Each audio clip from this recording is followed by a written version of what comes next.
Okay, so here I am at down at the field, and there's probably about another 500 or 600 feet between there and here, so that adds up to about 2,000 feet total of line, of main pipeline, 2-inch pipeline that I installed way back when. And I put on this big valve down here with this filter, and this is a pretty standard pool filter, Hayward Star Clear cartridge filter that you can just go, online or to the pool shop and get a filter replacement for and everything.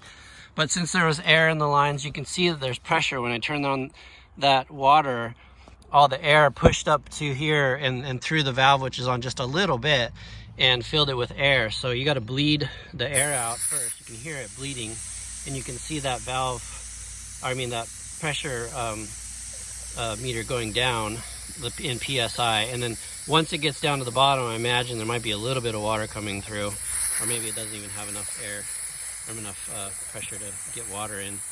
It has to fill all the way up. So then you want to keep that open when you turn this valve, and that'll charge the line, and you can hear it charging. And I don't turn it on really fast because I want it to fill up slowly. And sometimes the washers or the seals kind of get dried out, or you have to troubleshoot things this time of year. But I just purge the water a little bit, just using this little purge valve, and then shut it off after a little while. And then you'll see the meter there. It'll come up to about 25 psi, which is basically, that's the psi for all of my valves all along the property here.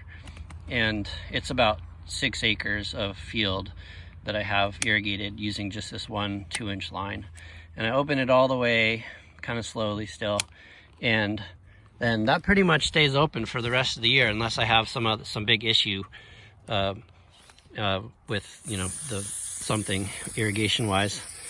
And it's kind of the ritual of every year. And this goes out to the field out here, where I'll take you next.